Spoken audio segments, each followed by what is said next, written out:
الگ فلسطین کے حق میں آ کر کھڑا ہو جانا اسرائیل اور امریکہ کے لیے بھی جھٹکا ہے، کیونکہ نیتن یاہو کسی فلسطینی ریاست کے وجود کو ہی نکارتا ہے، جبکہ ڈونلڈ ٹرمپ غزہ کو قبضانے اور ویسٹ بینک کو اسرائیل میں ملانے کی حسرت جتا چکا ہے۔ فرانس ایسا کرنے والا پہلا ملک نہیں ہے۔ مئی 2024 میں اسپین، آئرلینڈ اور ناروے نے الگ الگ بیانات میں لگاتار طور پر فلسطین کو ایک مستقل ریاست کے طور پر یا رسمی طور پر تسلیم کیا تھا۔ یہ ملک یہ کر رہے ہیں۔ فرانس اگر یہ کر جاتا ہے تو یاد رکھیے بڑی کروٹ ہوگی۔ اب ایک بڑی خبر لیکن مختصر طور پر، اسرائیل کے ایئر فورس کا ایک فائٹر جیٹ لبنان میں گر گیا ہے۔ اسرائیل کی فوج یعنی IDF نے بدھ کی رات کو اس بات کو کنفرم کیا۔ IDF کے مطابق یہ حادثہ ایک ٹیکنیکل خرابی کی وجہ سے ہوا ہے۔ فوج نے یہ بھی واضح کیا ہے کہ کسی سیکیورٹی تھریٹ یا انفارمیشن لیک کو کوئی خطرہ نہیں ہے، لیکن ہم نہیں جانتے یہ فائٹر جیٹ خود گرا ہے یا گرایا گیا ہے۔ ابھی اس متعلق باقی اخبارات میں رپورٹ نہیں آئی ہیں، خود اسرائیل رپورٹ کر رہا ہے۔ پورے واقعے کی تحقیقات جاری ہے۔ یہ خبر اتنی ہی مختصر لائنز میں لکھی گئی جتنی مختصر لائن میں نے آپ کو سنائی۔ ہم اس کو لے کر آپ کو الگ سے انفارمیشن ضرور دیں گے جب کچھ آئیں گی اپڈیٹس۔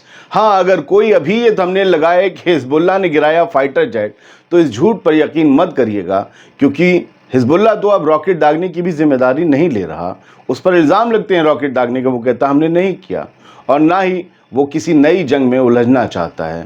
وہ چاہتا ہے کہ ابھی اسے وقت ملے۔ اب بات ایران، امریکہ اور اسرائیل سے جڑی ہوئی۔ ایران پر حملے کو لیڈ کرنے کے لیے ڈونلڈ ٹرمپ نے اسرائیل کو ہری جھنڈی دے دی ہے۔ بڑے سیریس ایشو ہے۔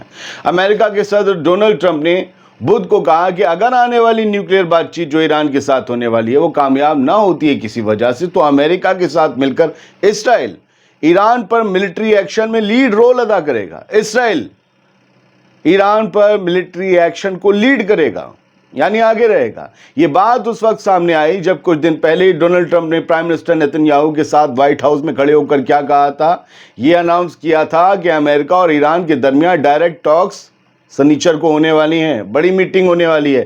نیتن یاہو چونک گیا کہ ہم تو سوچ رہے تھے حملہ کریں گے، اور اب یہ کہہ رہے ہیں ہم میٹنگ کریں گے ایران سے۔ اب پھر ڈونلڈ ٹرمپ نے جو ہے کہا کہ اگر بات چیت ناکام رہی تو پھر یہ ہوگا، اور جب یہ ہوگا تو اسرائیل سب سے آگے ہوگا۔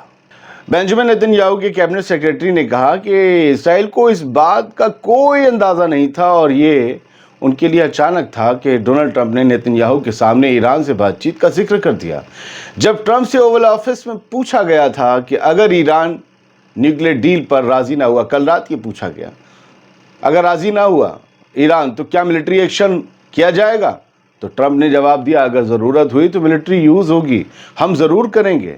ٹرمپ نے کہا کہ اسرائیل اس میں شامل ہوگا اور وہ لیڈ کرے گا۔ اسرائیل، یہ پہلی دفعہ تھا دوستو جب ڈونلڈ ٹرمپ نے اتنے واضح طور پر، اتنا صاف اسرائیل کے ذریعے ایران پر حملہ کرنے کی دھمکی تھی، ورنہ تو اپنے دم پر کرتا تھا۔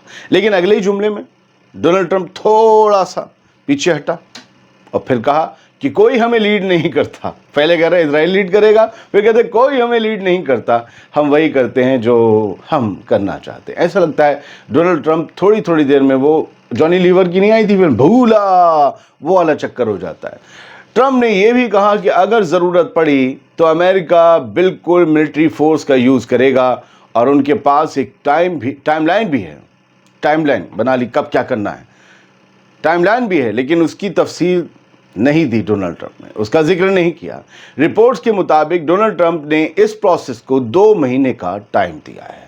اگر 2 مہینے میں ایران ٹرمپ کی، امریکہ کی بات نہیں مانتا ہے تو پھر ٹرمپ حملہ کریں گے، یہ کہا گیا۔